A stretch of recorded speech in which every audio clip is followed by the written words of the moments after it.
நீலா நில்லு நீலா. நீலா நில்லு, நான் சொல்றத கொஞ்சம் கேளு. அந்த டிக்கெட். என்ன சொல்ல போறீங்க ஆதி? அந்த டிக்கெட் பொய்ன்னு சொல்ல போறீங்களா? இல்லை உங்ககிட்ட எல்லாம் சொல்லணும்னு இருந்தேன் ஆனால் சொல்லலைன்னு பொய் சொல்ல போறீங்களா? இல்லை எனக்கு வேலை தான் முக்கியம் நான் கிளம்ப போறேன்னு சொல்ல போறீங்களா? நீலா, நான் லண்டன்ல ஒர்க் பண்ற கம்பெனில ஒரு பெரிய பிரச்சனை.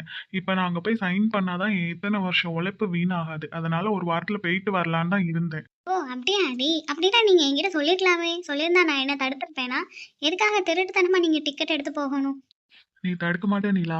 தாத்தாக்கு தெரிஞ்சா ரொம்ப கஷ்டப்படுவாங்க. அதனால தான் ஒரு வாரத்துல யாருக்கும் தெரியாம போயிட்டு வந்துடலாம்னு நினைச்சேன். நீங்கள் போயிட்டு திரும்ப வருவீங்கன்னு எனக்கு நம்பிக்கை இல்லை ஆதி.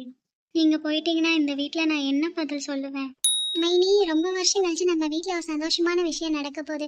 அதுக்காண்டி தூரத்து சொந்தம் நெருங்கின சொந்தம்னு எல்லாருக்கும் பத்திரிக்கை கொடுத்துடணும். எல்லாரையும் இன்வைட் பண்ணிடணும். யாரையும் விட்டுறக்கூடாது. என்ன, எல்லாரும் நல்லா கலகலன்னு பேசிட்டு இருக்காங்க, நிலாவோட முகம் மட்டும் வாடி போயிட்டு இருக்கு. என்ன அத்தை, எல்லாரும் நல்லா கலகலன்னு பேசி சிரிச்சிட்டு இருக்கீங்க, ஆனா கல்யாண பொண்ணோட மூஞ்சில மட்டும் கலையே இல்லையே. ஆதி எதுவும் சொன்னானா நீலா? நிலா, என்னாச்சுடா? ஆதி எதுவும் கூட சண்டை போட்டானா? அத்தை, நீங்கள் வருத்தப்படாதீங்க. நாங்கள் ரெண்டு பேரும் சண்டைலாம் போடல அத்தை. எனக்கு தலை வலிக்கு, அவ்வளோதான். என்ன இங்க என்ன நடக்குது? கல்யாண வீடு கலகலன்னு இல்லாம என்ன அமைதியா இருக்கீங்க எல்லாரும்? அது ஒன்றும் இல்லை மாமா. நிலாவும் ஆதியும் எங்கேயாவது தனியாக வெளியில் போய்க்கிட்டா ஒருத்தர் ஒருத்தர் புரிஞ்சுப்பாங்கல்ல, அதை தான் பற்றி பேசிகிட்டு இருக்கோம். அடடே, என் பேரனே வந்துட்டானே. ஆதி, நீயும் நிலாவும் எங்கேயாவது வெளியில போயிட்டு வாங்க. நான் ஏன் சொல்றேன்னா, ரெண்டு பேரும் உங்க கல்யாணத்துக்கு முன்னாடி வெளியில போயிட்டு வந்தீங்கன்னா ஒருத்தர் ஒருத்தர் புரிஞ்சுப்பீங்கல்ல, அதான் சொன்னேன். சரி தாத்தா, நானும் நிலாவும் போயிட்டு வரோம். நிலா, என்னாச்சு? என் மேல உனக்கு இன்னும் கோவம் போலையா? என் மேல உனக்கு நம்பிக்கையும் இல்லையா நிலா? உங்கள் மேலே ரொம்ப நம்பிக்கை வச்சிருந்தேன் ஆதி. அந்த டிக்கெட்டை பார்த்ததும் அது அப்படியே உடஞ்சி போச்சு. சரி, உனக்கு நம்பிக்கை வர மாதிரி இப்ப நான் ஒண்ணு பண்றேன் பாரு. என்ன பண்ணுறீங்க ஆதி? நீ வேலையே போனாலும் பரவாயில்ல, இனிமே நான் கம்பெனிக்கு வர மாட்டேன்னு மெயில் அனுப்பிட்டேன். இப்போ நீ என்ன நம்புறியா நிலா? என்ன காரியம் பண்ணீங்க ஆதி? எதுக்காக நீங்கள் வேலையை விடணும்? நான் அதை சொல்லவே இல்லை.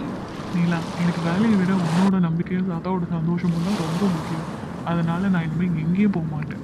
இல்ல, கௌதம் ஃப்ரெண்டு கால் பண்றான். ஹலோ. ஹலோ ஆதி, நான் சீக்கிரம் கிளம்பி ஹாஸ்பிட்டல் வந்துருங்க. தாத்தாக்கு சீரியஸ், ஹாஸ்பிட்டல் அட்மிட் பண்ணியிருக்கோம். அம்மா, என்னாச்சு மாமா? உங்களுக்கு காலையில் பார்க்கும்போது நல்லா தானே மாமா இருந்தீங்க? இப்போ உங்களுக்கு என்னாச்சு தாத்தா? ஏன் இப்படி இருக்கீங்க? ஐயா ஆதி, உனக்கும் ஒரு நிலாக்கும் கல்யாணம் நடக்க போகிறத நினச்சி தாத்தா ரொம்ப சந்தோஷமா இருந்தார். என்னாச்சுன்னே தெரில. திடீர்னு இப்படி ஆயிட்டு.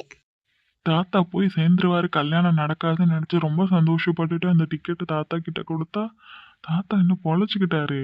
என்ன, தாத்தா கையில ஏதோ டிக்கெட் மாதிரி இருக்கு. இது நான் லண்டனுக்கு போக வச்சிருந்த டிக்கெட் ஆச்சு.